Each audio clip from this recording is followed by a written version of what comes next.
wearing something that was 5 sizes too small. We're going to continue our study in Revelation today. I'm very excited for this one. This has been I love this study, and this week has been, I really enjoyed this. So we're going to go ahead and turn to Revelation chapter 10, and we're taking a brief pause from the trumpets, and we're going to see what we're going here. But I've titled this one Sweet and Bitter, and we'll understand why in just a little bit. But in Revelation chapter 10, we're going to start in verse 1. Then I saw another mighty angel coming down from heaven, wrapped in a cloud, with a rainbow over his head. And his face was like the sun, and his legs like pillars of fire. Okay, so the first mighty angel that we read about in Revelation, John sees, and it's the one who when John sees the scroll and it is sealed, the scroll of the Lamb, and this angel asks, who is worthy to open the scroll? And if we remember, we talked about this when we first studied this. The scroll represents God's plan for redemption and salvation, and then final judgment against sin. And so this is the reason that only the Lamb is worthy to open it is because the Lamb paid the price to offer this ability for us to have salvation. And so John sees the first mighty angel. It's saying, who's worthy to open the scroll? And then he sees another mighty angel coming down from heaven. And he actually describes this one for us. He's wrapped in a cloud. This often talks about God's presence. When you read about a cloud that's wrapped around something, you see this in Exodus 13:21, Leviticus 16:2, Numbers 9:15, and Psalm 99:7. So angel means messenger, right? That's if we translated the word angel, angelos, it would mean messenger. Sometimes it's just a human messenger. Sometimes it is a angelic messenger or heavenly messenger that we would call an angel. John can see that this angel is sent by God with his message. So he's seeing this angel coming down from heaven. He sees it, and he's wrapped in a cloud. He has a rainbow over his head. And this also signifies God's presence and authority. We see this in Ezekiel 1:28. It reminds me of the first rainbow after the flood, right? So as we're talking about the end of time, as we're talking about God's final judgment against humanity, we remember that God has once judged most of creation before, right? When during Noah's time, God sent a flood that covered the entire earth, but he did spare humanity. He did spare some of creation on the ark. And he promised after this never to destroy the earth with a flood again. And the rainbow was a symbol that was given of that promise. He's not revoking that promise when he comes back and promises, I am still going to judge and destroy the earth. Excuse me. This time when he comes to judge, it is with fire. The rainbow is here to remind us that God is faithful. Even when hard things are happening, even when we see judgment around us, we see the consequences of sin around us, when we see the consequences of others' sin around us, is God still faithful to us? Yes. Is it always easy to feel that way? Do we always feel like God is faithful? Anybody in here feel things that are not correct? I do it all the time. Anybody feel hungry when you really shouldn't eat anymore? That's a regular occurrence for me, right? Anybody feel like staying up later and then realize that the next morning you should not have stayed up later? Yes. Our feelings deceive us all the time. We can feel like we're abandoned. We can feel like there's darkness that is something that we can't walk through anymore, that God can't even do anything about. But is that true? No. God is still faithful, even in the midst of difficult, awful, suffering times. Even in the midst of God's judgment against sin, he is still faithful to those that he loves. He's still faithful to the people that he has saved. He is still faithful no matter what we walk through. So I think that's part of why this angel is here with a rainbow over its head. I do need to say this. This could simply be that this is just the description of the angel. It could be that the cloud means nothing, the rainbow means nothing. But I do see this symbolism here, and that's why I'm going through it. His face was like the sun. This is to remind us of Jesus. If you remember in chapter 1 of Revelation, when John first sees Jesus, he sees Jesus in a way we hadn't seen him before. And his face shone with the glory of God. So I want to take a pause here. Some people read up to this point and a little bit further, and what they say is this actually refers to Jesus. So this angel here, they say this is Jesus, and we'll see in a little bit more reasons why that's thought. But I want to say why I disagree. First of all, Jesus is never referred to as an angel in Revelation. Never. So no other point in Revelation is Jesus referred to as an angel. That would be confusing because even in the book of Revelation, we are commanded not to worship angels, right? That is a command throughout the New Testament. You do not worship angels. So if this is an angel but also Jesus, that could be confusing on where our worship goes. He's also referred to here as another mighty angel. So if this is another mighty angel, but it's Jesus, then are there multiple Jesuses? No, that would be bad theology as well. There's only one Jesus. So again, that's another reason why I don't think so. So what I think here is why we see a reflection, why we see some similarities between this angel and Jesus is I think it's just a reflection of Jesus that glorifies Jesus. Just as when we reflect Jesus in our lives, are we glorifying the Jesus? Yes. When we act like Jesus, are we trying to make people worship us? I really hope not, because that's going to go poorly for everybody, right? As we act like our Savior, as we behave the way He does, as we try to look the way Jesus did, we are giving glory to Jesus by acting the way that He's, in a way that He's showing us. And this is a reflection of Jesus that points back to Jesus. His legs are like pillars of fire. Again, this reminds us of the description of Jesus in chapter 1. Jesus' feet were described as burnished bronze. All right, so again, the picture here, when John says a mighty angel, if you saw an angel that was wrapped in clouds, had a rainbow over his head, his face shined like the sun, and his legs were like pillars of fire, would you say that's a mighty angel? Yes, this would be awesome and terrifying, right? Does it make sense now sometimes whenever you read other parts of the Bible and it says people saw an angel and they were automatically afraid? They don't look like the pictures that we have of them, right? Can you imagine if all of a sudden you turn around and somebody that looked like this was behind you? This would be a scary thing, even if you trusted it was from the Lord. You'd be like, oh, what do I do now? Let's keep reading. He had a little scroll open in his hand, and he set his right foot on the sea and his left foot on the land, and he called out with a loud voice like a lion roaring. When he called out, the seven thunders sounded. All right, let's unpack this a little bit. So the same people who say this angel is Jesus say that this is the same scroll from chapter 5, the scroll of the Lamb. There are some problems with thinking this way. I'm going to go through this just for a little bit. The first mighty angel asks us who is worthy to open the scroll of the Lamb. And only Jesus is, right? Only the Lamb is worthy to open the seals of the scroll. But this scroll is given to John. John doesn't even open this scroll. It's already opened it. He actually eats the scroll. We'll see in a little bit. The scroll of the Lamb is sealed. This one is open. And God is holding the scroll of the Lamb in chapter 5, but the angel is holding it here. So this is not the scroll of the Lamb. This is a different scroll. So this mighty angel, whose appearance is just amazing, just miraculous, and we're seeing here also how gigantic this angel is holding a little scroll. He set his foot on the sea, his right foot on the sea, his left foot on the land. All right, so this image shows us a couple of things. First of all, this angel is massive. So this is not to give us a picture of somebody standing on the beach that's like on the shore, right there where the water meets, and like one foot's kind of in the water, one foot's kind of on the sand. This angel is so large that 1 foot is just like you say, where's your foot at? It's not like, on the beach. It's in the sea itself. And 1 foot is fully on like the land. That's how big this angel is. And again, we see why John calls him mighty.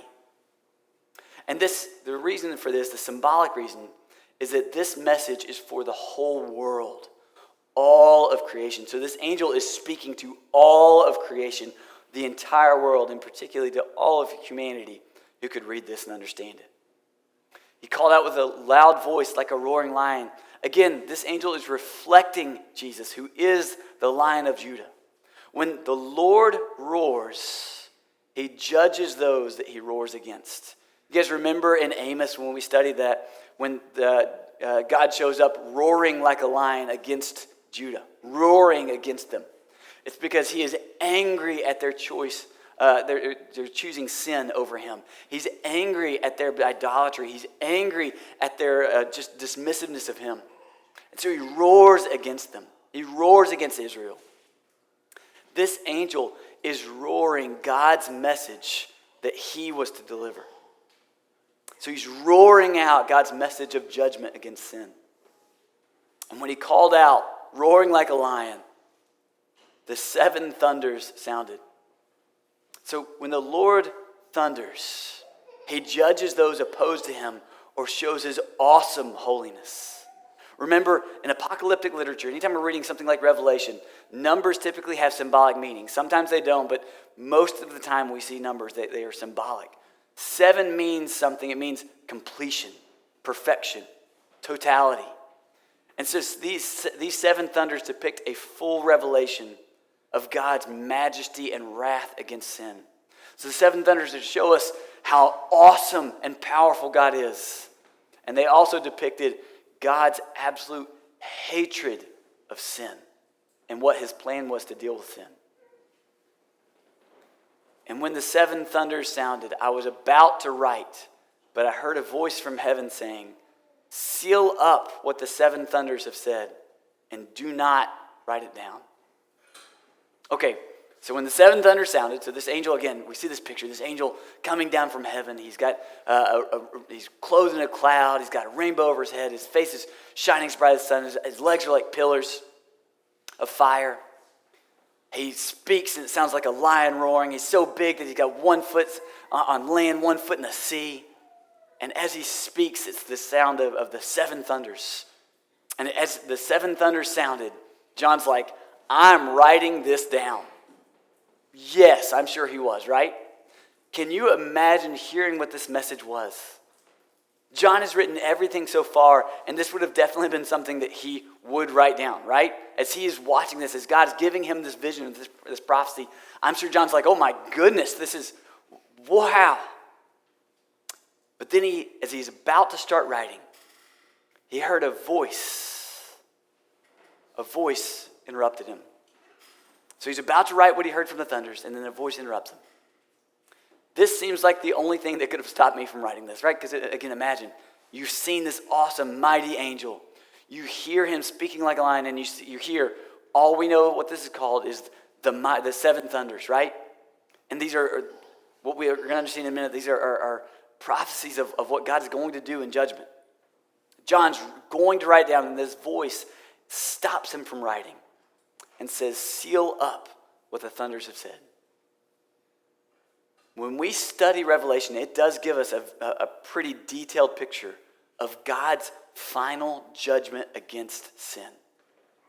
It does give us a lot of information about what God is going to do when he's finally done being patient with our struggle with sin and our resistance to accept salvation in Jesus, right? Because the world is resistant, the world is slow. There are people who have heard about Christ and still reject it. There are people who have not heard yet that we have got to bring the gospel to. God is patient right now. When he is done waiting, when he is coming back and he is going to destroy things, we get that story here. But it does not tell us everything. There are some things that God keeps hidden from us. One of those things that we know to be true, because Jesus already said this, is the exact day and time that Jesus returns, right? Who knows when Jesus comes back? The Father. That's it, right? So when you read stories and people tell you, I know exactly when this is going to happen, what should you say? No, you don't, right? You don't. No one knows. And so the fact that people still try to give that prophecy out and try to say this is when the world's going to end, this is when Jesus is going to return, this is, and again, have people seen these signs for 2,000 years? Yes, absolutely. People have thought the end was here multiple times. Do we see these signs, the signs that lead up to the great tribulation and Jesus' return? Do we see these signs right now? Do we see the destructiveness of sin? Do we see destruction all over the world? Do we see destructiveness in nature? Yes, we see the signs, and Jesus did say it is soon, but we don't know the day. One other thing that we don't know is what these 7 thunders are and what they say. It's something that God does not share with all believers. And that brings us back to the purpose of studying Revelation. One of the reasons that I think it's avoided is because, is it a difficult book to study? Yeah, it requires a lot of study and time to go through this. It does. It's a more difficult book. I think the other reason is that there's a different reason that most people, I shouldn't say most, some people study the book of Revelation. I think some people study it because they just want to know. I just want to have all the answers. And I want to know more than anybody else. I want to be able to debate and say, I know better than you do what's going to happen or what is happening or what has already happened. Is that the purpose of studying this book? That we can say, I know more than you do? No, that's not the purpose at all. And in fact, if that's what you're leaving with is, I've always wanted to know, now I know, I'm good, then you've been left with the best you're going to get out of that, and that's not at all what God intended. The purpose of the book of Revelation is that we could understand, to get to know God better so that we would worship him more. As we study about God, we get to see this picture of Jesus. We get to see this picture of the Father on the throne. We get to see our prayers before God regularly. We see Jesus interceding for us. We see just this amazing picture of this incredible God. That should drive us to love him and worship him more. We see this picture of God that we should say, oh my goodness, I'm going to fall more and more in love with him. And I'm going to give him more of my worship because only he is worth it. The second purpose is that as we know God better and we worship him more, that would let us know the gospel better and that we would share it urgently. As we study this book, we see that there is a punishment for sin that comes, and it ends with the destruction of everything. There will be a new earth and a new heaven, but there will be no more chance of salvation for lost people. There will be a time when that option is over. What should that drive us to do? Know more and say, hey, I know more than you do. I can quote this better. I have a better understanding of exactly the timing. No. This book should drive us to tell the gospel to everybody that we know that doesn't believe in Jesus.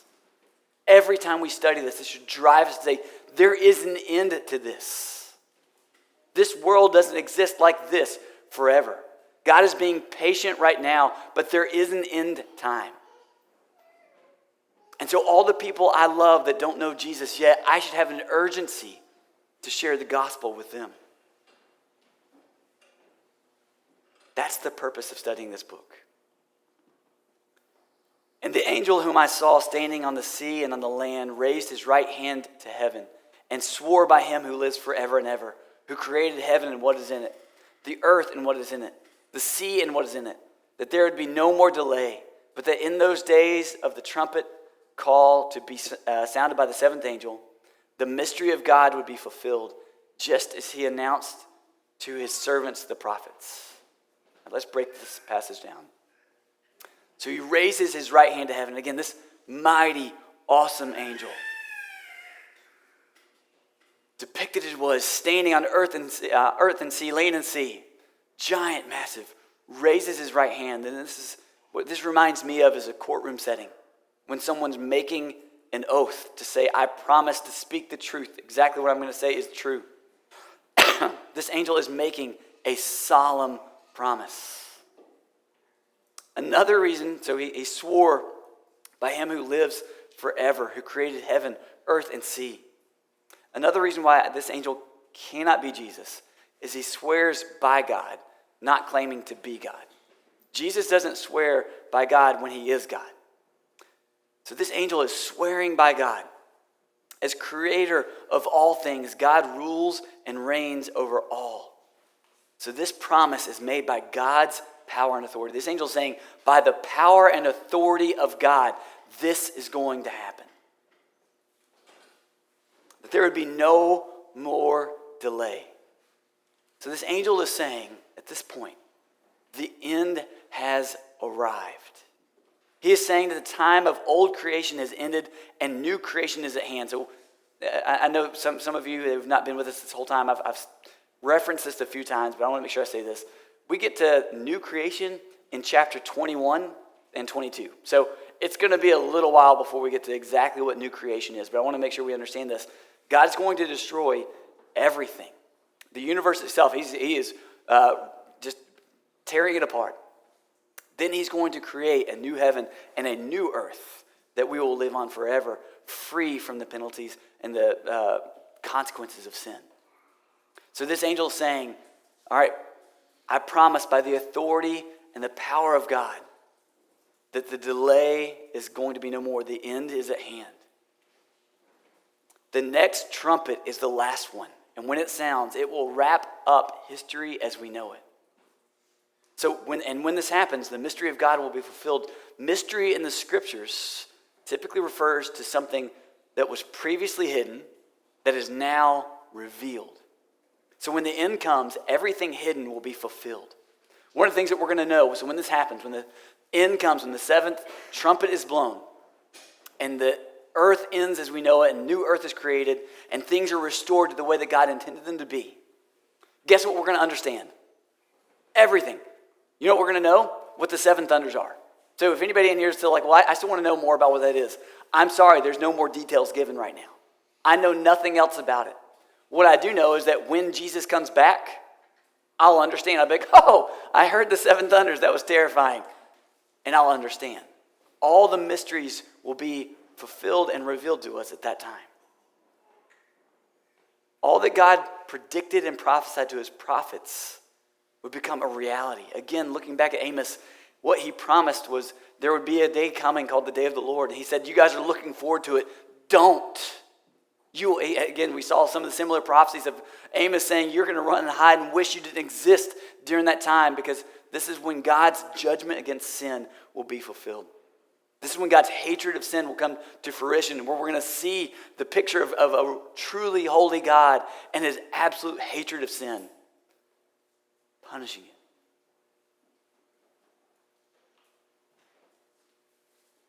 The voice that I heard from heaven spoke to me again, saying, go, take the scroll that is open in the hand of the angel who is standing on the sea and on the land.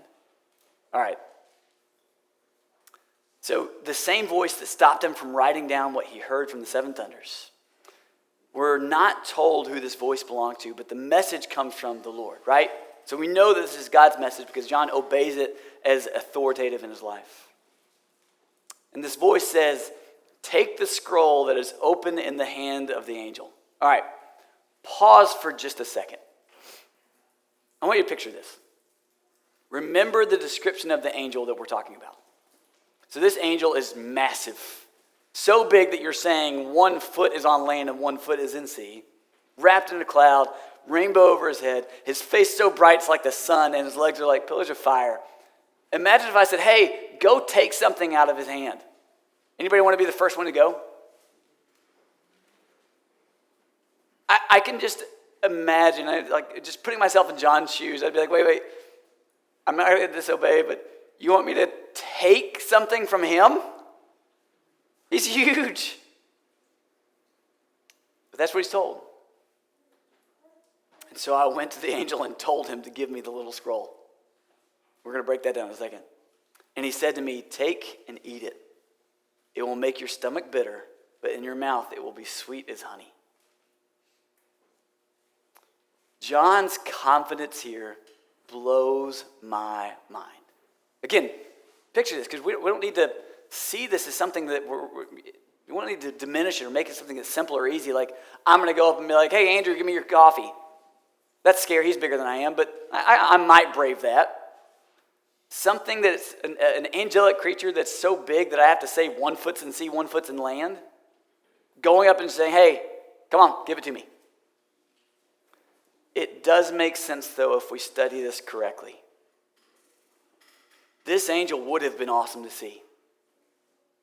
This angel, hearing this description, I understand why people wrongly would have been tempted to worship angels, because you'd see that and be like, that's significantly greater than I am.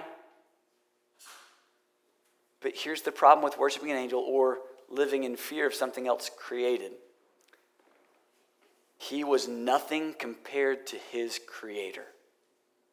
As awesome as this picture is of this angel, the purpose is not that we'd be like, oh my gosh, angels are awesome. No, we should be saying their creator is awesome. We can have absolute confidence in doing what God tells us to because he is greater than all else. So this confidence of John, what we see here of him saying, well, okay, if God tells me to go and take the scroll from this angel, Yeah, I can do it. It doesn't matter how big this angel is. It doesn't matter how mighty he looks. God is bigger and greater. God is mightier. If God tells us, go share the gospel, and we're saying, yeah, but that's kind of scary. God is greater than anything you could encounter when you're sharing the gospel. When God calls us to live in a certain way, and we're like, yeah, but there's people going to get pretty angry about that. That's okay. God is mightier than those people are. This is a much bigger picture than that. Can John go and demand something from an angel that's so mighty, that it's so massive? Yes, if God tells him to, because God is mightier than this angel is. And this angel gives it to him and says, take it and eat it. The words here, I think we're given some good picture of this when we see, actually I want to skip to this, to reading John's gospel in chapter 1. So it says, in the beginning was the Word. The Word was God, the Word was with God, and all things were made by him. Nothing was made without him. Who is the Word? Jesus. This signifies his prophetic ministry. John is eating of the Word and then giving back out of what he consumed. So John's consuming the Word, consuming God's prophecy for the people, and then speaking it back. He's writing it down and giving it back. He's giving to others out of what he's consuming himself.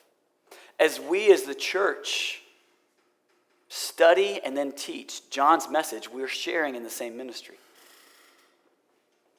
How can you pour into others' lives as a Christian? Do you only have a finite amount to give where you're like, okay, once I've taught X amount, then I can't teach anymore because I've given all I have to give? You could do it that way, but the problem is that you would burn out. You would empty yourself. Should we ever stop consuming as believers? Consuming the Word? Consuming of what God's given us? Consuming the bread of life? The rivers of life? No. We have to constantly be taking in time with the Lord and studying his Word to be able to give anything else out to others.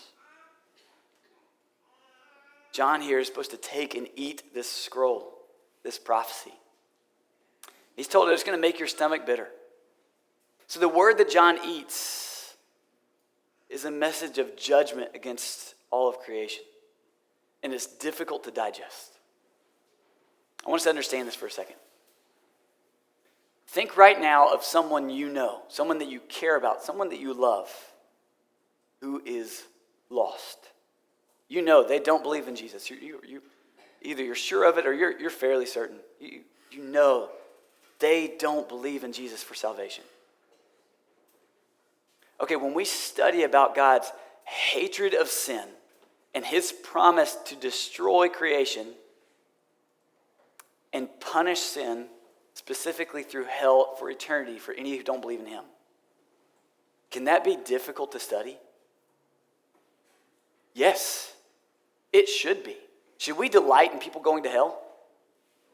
No, that should never be something we delight in. And if there's anybody we do, then our heart is wrong.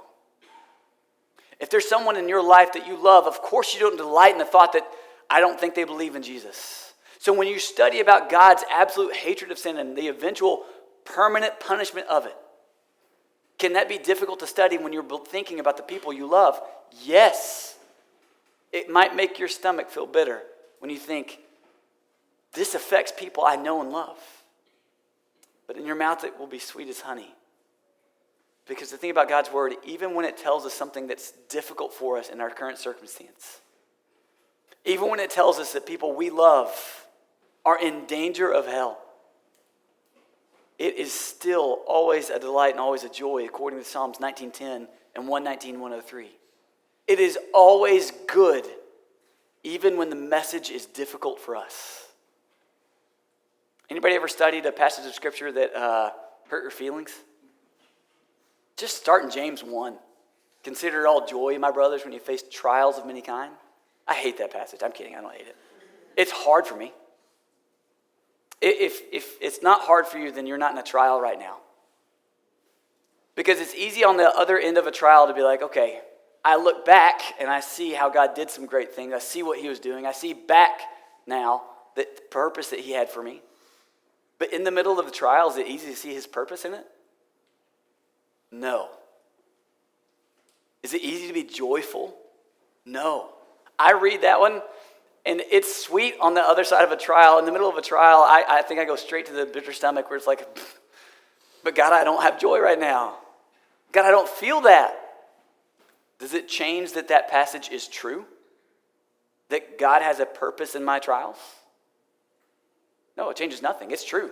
Should that truth give me some peace in the midst of my trial, even if I don't feel better? Yes. God's word is always good. God's word is a delight and a joy. God's word is always true. Sometimes it will be hard for you to read because it's going to tell you things that are difficult to understand or hear or accept. And I took the little scroll from the hand of the angel and I ate it. It was sweet as honey in my mouth, but when I'd eaten it, my stomach was made bitter. John did what he was told, even with the warning about his stomach.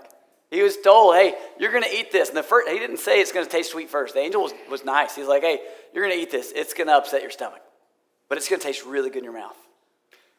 I shouldn't, but this just reminds me of anytime somebody tells me, hey, I want to warn you before you eat this, it's really spicy. And it's probably going to mess your stomach up. I'm like, give it to me. I want it. Come on. Make it spicier. I love spicy food. It does hurt me. But John here, he gets the warning first, right? This is going to upset your stomach. It's going to make your stomach bitter. But in your mouth, it's going to taste sweet as honey. So he takes it and he's like, okay, I'll take it. He took the scroll and he ate it. And it was sweet in his mouth. The word did taste amazing to him. Because it was the word. It was true, it was good, and it was from the Lord. So it tasted good. But when I'd eaten it, my stomach was made bitter. It did give him a stomachache because it revealed to him God's hatred of sin and promised to judge it. He saw what God was going to do in response to his hatred of sin. Who thinks that John knew lost people at this time? Of course he did, right? We see John regularly going and being a part of this gospel ministry of sharing the gospel. He's one of the ones that was originally given the Great Commission. Do you think he forgot Jesus' Great Commission? No. John had people in his life, I'm certain, that he loved that did not believe in Jesus. As he's seeing this picture of the world and creation being destroyed, the earth ending, of people going eternally to hell, who doesn't think that he thought of people he loved? That's someone I know, is what I'm sure. Of course that made his stomach bitter. And I was told, you must prophesy. You must again prophesy about many peoples and nations and languages and kings. I'll break this down a little bit.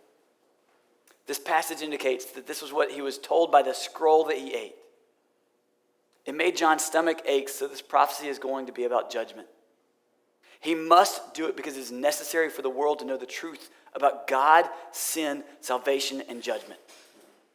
We must share the gospel fully. Do we ever try to sugarcoat the gospel to make it a little bit easier for people to hear?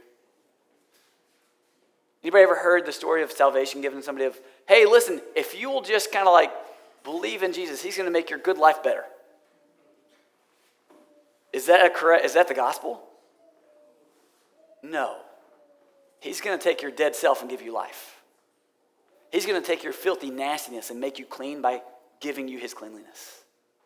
He's going to take everything rotten and dirty about you and make you good because he's good. You do nothing but place your faith in him for salvation from your sin that God hates. John is told, you must tell the story of God's hatred of sin and his offer of salvation before it's too late. To many peoples, nations, languages, and kings. So this message that he's given, and the whole message of Revelation, is not just for believers sitting in churches on Sundays. It is certainly for them, It is not for them to become arrogant, thinking they know more than others. It is for them to love God more and be convicted to share the gospel with urgency. It is also for lost people in the world to know how God feels about sin and to know about salvation through Christ alone. This message is for all peoples, all nations, all languages, and all kings. The whole world needs the message of God's gospel. Does that include the fact that God hates sin and is going to destroy the world? Yes, he does hate sin. If he didn't hate sin, if there was no punishment for it, would we need salvation? No. If God was going to just be like, oh, I know you sinned, but it's okay. Everybody sins. It's fine. There would be no need for Jesus to die. The reason Jesus had to die is because death is what we owe. This message is for the world to understand that Jesus will return and then it will be too late. So we have to place our faith in him now, and we need to share the gospel now and with urgency. You guys bow your heads and close your eyes with me. My first question is this. So just as we studied